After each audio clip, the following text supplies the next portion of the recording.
Hello, this is Roland. Welcome. Today I want to continue talking about faith. What faith is. Faith is basically trusting what you know in your heart. The most basic kind of faith. Well, let me start again. See, there are two kinds of knowing. There's a knowing where we just see and just know without words. You realize. Okay? And then there's knowing with words, with the intellect. Now, there's nothing wrong with the intellect, but the intellect, what we know through the intellect should follow after the intuition or after the understanding. See, everything has to have understanding. So first, you realize, you see, you quietly know, you wordlessly know. And then you can put into words what you have realized. That's what Einstein did. He realized something. He just knew something. And then after he knew it, then he looked for ways of describing it and talking about it. So then, after he wordlessly knew, then he used his imagination to do thought experiments. And then he used his intellect to articulate, to quantify, see, and to talk about and to tell about what he had realized. So that's what I'm doing here. I realize something, and then I use words to try to share with you what I have realized. And what I realized is what I realized. So for you, it's secondhand. The only knowledge that is truly useful for a human being is knowledge that is realized. So if when I talk, if it awakens you to see for yourself, then if you see in the inner light and say, oh yeah, I see. You know, you wordlessly just say to yourself, I see. Okay? You may not be able to put words on it. Some things I see, I can't really put words on. Okay? I just see. And it's beautiful. And it's like it's a joy and it's a relief. So let me give you, so now we've talked about knowing. A knowing. Wordless knowing. It's like realization. It's like understanding. It's like the aha moment or the eureka moment. See, there's a similarity between, there's a certain analogy.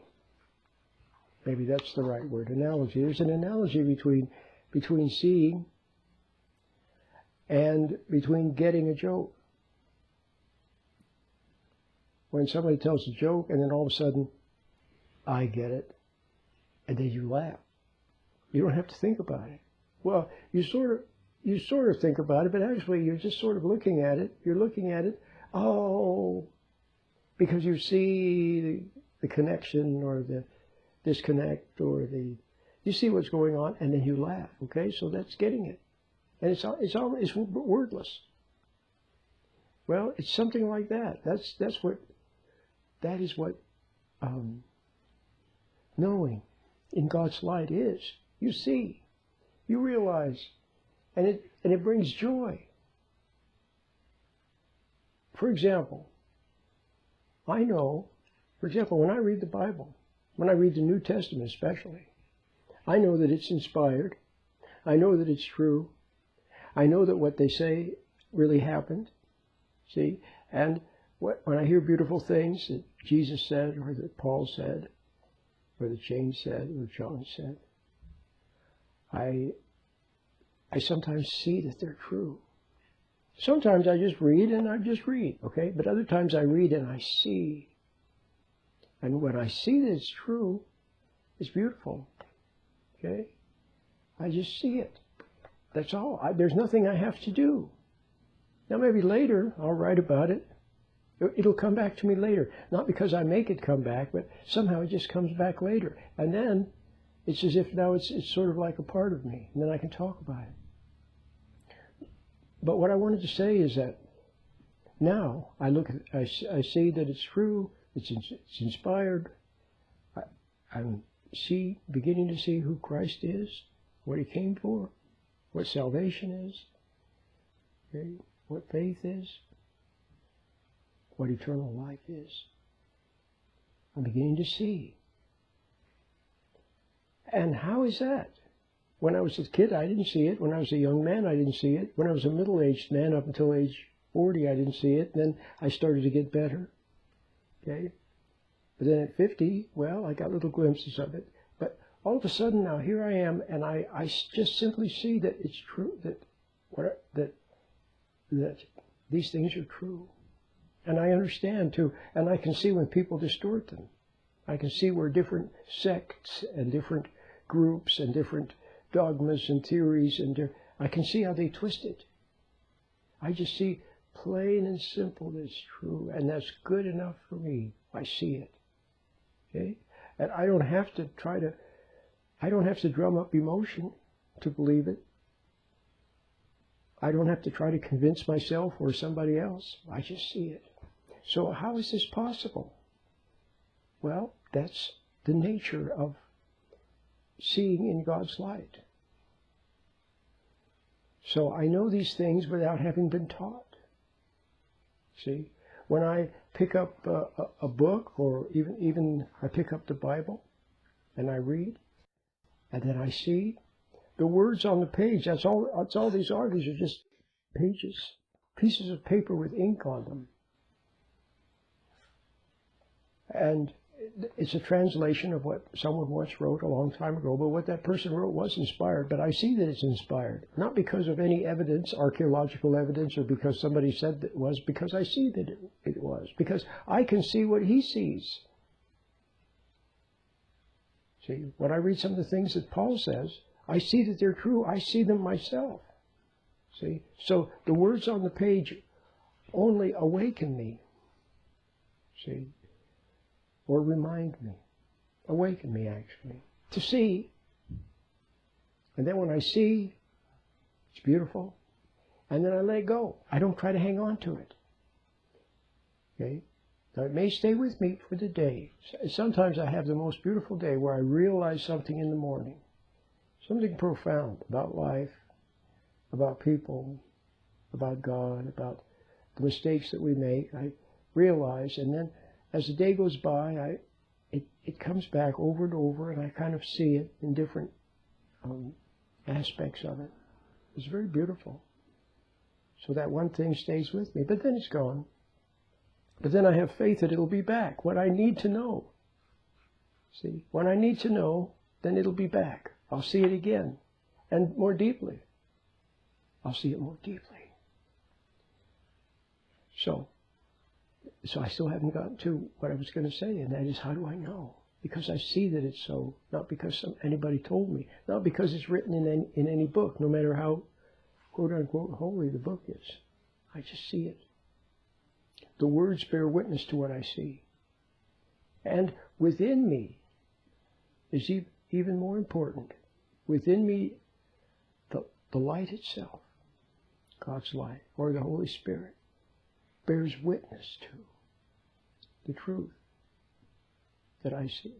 And then I see it. Okay? And for me, that's very good. They're very sweet. Okay? So there's an internal testimony. That's the most important thing. The Spirit itself bears witness to what is true. And then on the outside, you have the words in, like the Bible, bear witness also. See, then you may encounter someone who is advanced along the way of spirituality. You probably won't, but you might. Okay, there's not that many. There's a lot of fakes around, but there's not that many. They may also bear witness to it. But you know something? Even someone who's not advanced, even someone who doesn't even know what they're talking about, or someone who's just like a machine, a robot program, just reading picks up the Bible and reads, from the pulpit. Even that person, when the words come out, I hear the words, and the words awaken me to realize within. But it's the internal testimony that's the main thing to the truth. Okay? See? So now we can put it all together very simply. So now you know what this knowing is. This wordless knowing in God's light. Now you know what that is. And you've had that yourself. When you were a little child, you saw things, you knew things. See, you couldn't put words on it. Sometimes you saw something sweet, you couldn't put words on it. Or you saw some error. You saw that your mom was angry or something, you saw it. You couldn't put words on it. Or you saw that some person was not a nice person. Everybody thought it was a nice person, but you saw something about that person. You knew that he was not a nice person. See? You knew. Maybe you couldn't put words on it, or if you did, they wouldn't believe you. See? But it possibly saved you from getting involved with that. See? They said, "Oh, why don't you stay with your Uncle George? We want to go shopping. Why don't you?" "No, Mommy, I don't want to stay with Uncle George." "But why not?" "I want to go home. I'm not feeling well." See, you make something up. But the truth is, you sense that he's not a nice person. I'm just a for instance. See what I mean?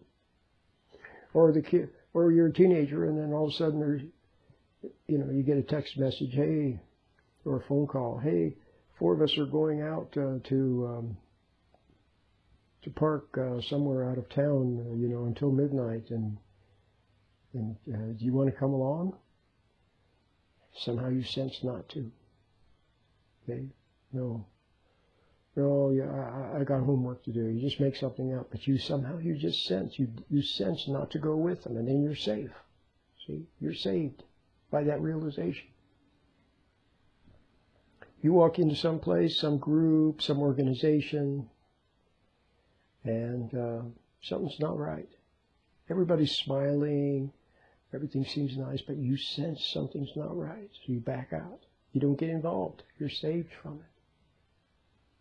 Everybody else is rushing for the latest thing, the latest experimental treatment, or the latest something or other. Everybody's rushing for it, and somehow you just sense not to get involved. And it saves you from something that was going to go wrong. You see what I mean? So it saves you. But anyway, getting back to this knowing, this wordless knowing. Okay? So let's talk. So first of all, so what then is proper belief? It's believing into this wordless knowing.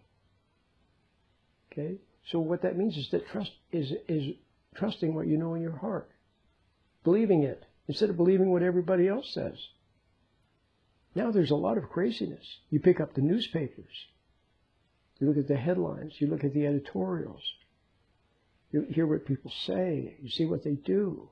There's a lot of craziness. See? But if you doubt yourself, think, well, I don't know. See?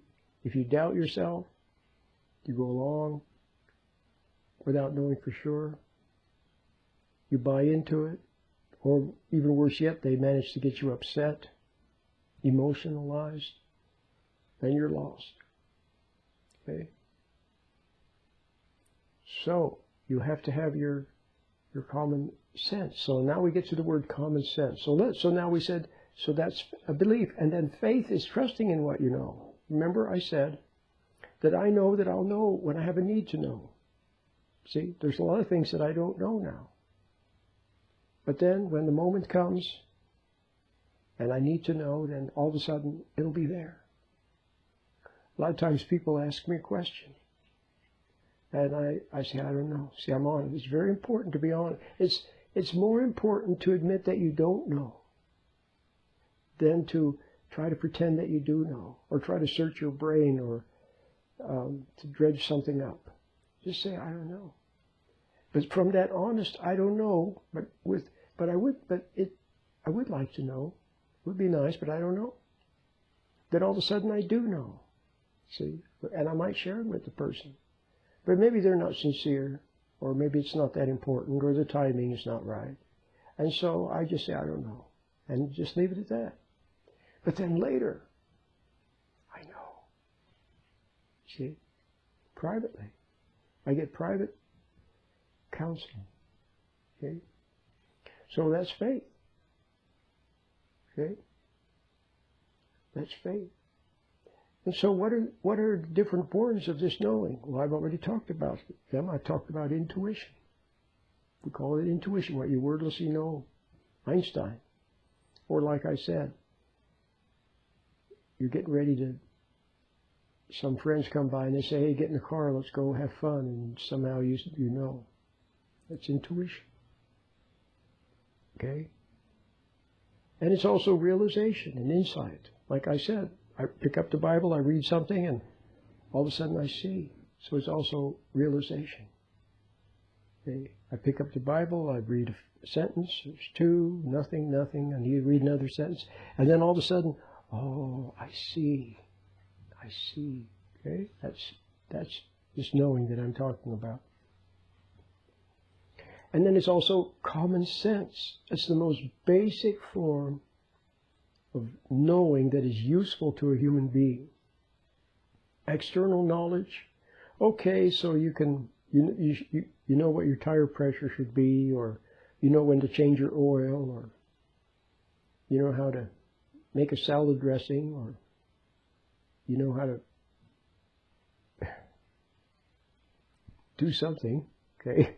You know how to find, you know how to Google search something, okay, so it has some, you know, those things have some value, okay?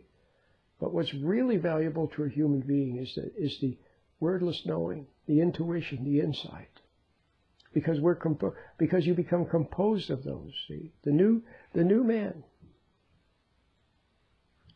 Oh, I had it in here.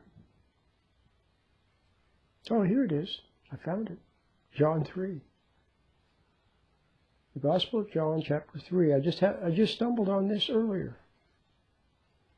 Jesus answered and said to him, truly, truly, I say unto you that if a man is not born anew, it is not possible for him to see the kingdom of God. Nicodemus said to him, how can an old man be reborn? Can he re-enter the womb and for a second time be born? Jesus answered and said, truly, truly, I say unto you that if a man cannot cause his birth of water and of spirit, he cannot enter into the kingdom of God. That which is born of flesh is flesh, and that which is born of spirit is spirit. See? So these realizations, these insights, this wordless knowing, this wordless guidance, you become composed of that. The new person, you feed on that. It's good for your soul. And from those, see, you in conjunction with the Spirit that's guiding you all along the way, to turn right instead of left. This you see and avoid. That you see is okay, and you go that way. And very delicate, moment by moment guidance. So you see how you're growing, following, obeying. See? You don't even realize that you're obeying. If you have an insight, see, or a warning, and you heed that warning, instead of doubting it, then you're obeying, and you're safe, and you're living according to God's will. You're doing all of those simply by seeing and realizing. See? So you see that those people there are not to get involved with, so you don't. See how simple that is? But you're following the Spirit. Okay? Instead of following external people with feet of clay. So now you see what this knowing is. So common sense. Common sense. We all have an idea what common sense is, but some people don't have it. They were born with it, but they've lost it. Why? Because they doubted it. See? They doubted it, and they believed more in what others said. That's the problem with the whole human race, doubting what we know in our heart and believing more in what other people say, what experts say, what they all say. And they have feet of clay, and they believe what others say. They sat in some classroom somewhere and learned something, which may or may not be true. Or if it is, even if it is true, it's applied arbitrarily or with the wrong timing or the wrong measure. And so they have no understanding. So you need understanding. Now the other term for it is understanding. Okay? And understanding is like when you're a parent and your child is there with a question. If you have understanding, see, then you can answer properly. But if you're impatient, resentful, see, selfish, angry, distracted, something else is more important. Texting your friend is more important. Going to Starbucks to get your Frappuccino is more important. Okay? Having your nails done is more important. Or just sitting there and not reading a magazine instead of helping your child is more important. Any of those are more important. Or you're lost in thinking, or worrying, or planning, or scheming. And you're not there in the moment. And you don't have understanding. You're cut off from it. And so you say or do the wrong thing. And your child can sense at some deep, unplumbed level that you don't have love. See? Well, so now you got the idea what faith is? See how simple it is? So now can you see how a simple person can have faith? You don't have to go to school and get degrees. If you go and get a bunch of degrees hanging on the wall, you probably have lost all the common sense that you had before you started studying. See? So you just be a simple person and have faith and have these realizations and have understanding. Okay? Now, it doesn't mean that if you have learned a lot of things that you're precluded. Paul, for example, is an example, but he's probably the exception. See, people who are very worldly knowledgeable, see, they've sold their soul for knowledge. See, the knowledge of good and evil. So they can use it to puff up, to lord it over other people, to take advantage, see, to prove something. They have some selfish agenda, some ambition. They're ambitious. See, you see the problem with ambition. It's okay to be industrious, especially when you are always checking with your conscience, with your intuition. And if it doesn't restrain you, then you go ahead. See? And you're more self-reliant because you trust your hunches. All the people who have been successful, Stephen Jobs, true inventors, true discoverers, true entrepreneurs, they were self-made, weren't they? Whether it's Les Schwab, whether it's who was the one with the tires? Les Schwab, Goodyear, Sam Walton with Walmart, J.C. Penney was the founder of Penny's a long time ago. These great retailers, Mr. Macy, okay, F.W. Woolworth, founded Woolworth, which was once fabulous. See, he started it. See, Stephen Jobs started Apple Computer. All these great inventors and people like Albert Einstein, for example. So, see, they trusted in their intuition. So hunch is another word for it. Hunch, insight, what you know in your heart, gut level knowing. Then there's another word, and it's conscience. Okay, and then I'm going to make an end to this little bit. This is a very good video. You should watch it again and again till you get it, till the penny drops, till you say, "Wow!" Then that's intuition, and you believe it, and you know that it's true. How do you know? How do you know that what I'm saying is true? How do you know? Don't you know within? Isn't there an internal testimony that somehow says, wordlessly says yes? See? The other word is conscience, which I talk about a lot. Okay, so intuition is present sight and foresight. Okay, also vision. present sight and foresight. Conscience is 20/20 hindsight. So since you have not been following your intuition, you've doubted it, you've discounted it, you lost touch with it when you became ambitious, when you became angry, when you became emotional, when you made things too important. You lost touch with it. You didn't even know you had it anymore. But then once in a while it comes back. See? And then it's conscience. But what do? You doubt it. Or you don't like it. Because, see, the other thing that interferes with faith is pride. Wanting to be right, not wanting to admit that you're wrong. Making excuses. Okay? Rationalizing, blaming others. See how pride is there. That interferes with, because, see, only the humble person can humbly receive the good message. Now, what happened in the past, our intuition has been there. But see, the most important thing for a person is to be reconciled to the inner light, reconciled to God. In other words, reconciled to what's true and what's right.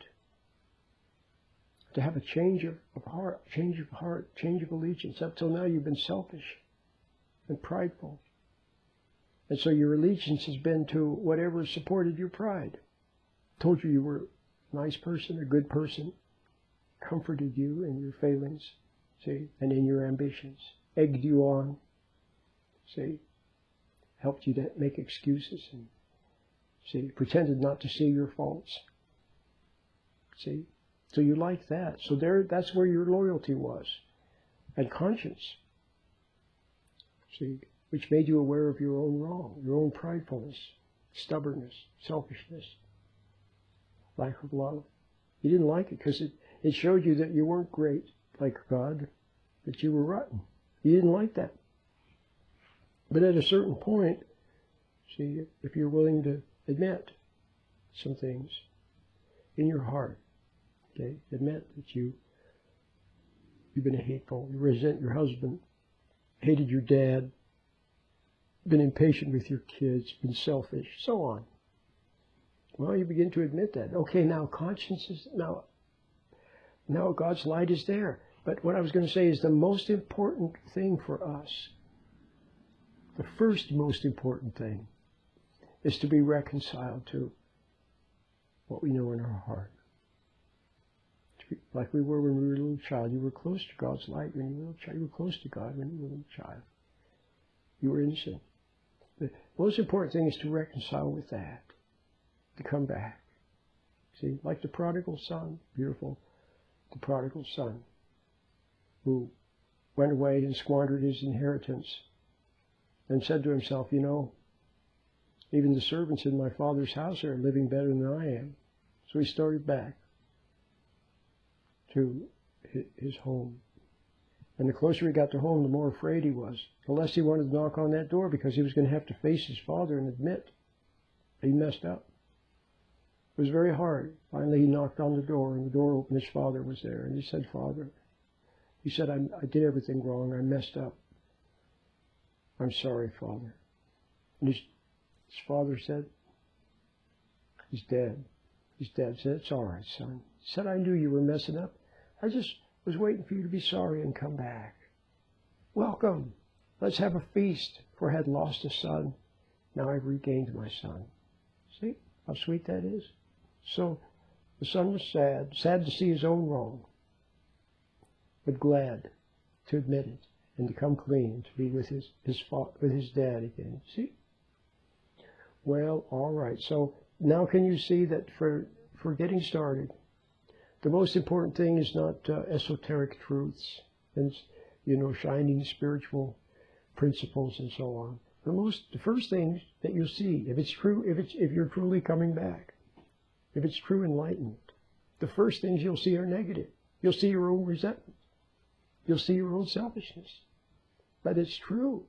You're just seeing the truth now. And if you don't resent it, you don't reject it, and you don't flee from it, but you just sit there and bear the pain of seeing your own wrong without resenting it. Then the pain becomes sadness and regret, and then the regret becomes a catharsis, a purging. Okay? And then after that, joy returns. It's very beautiful. We're talking about faith. Okay? My name is Roland.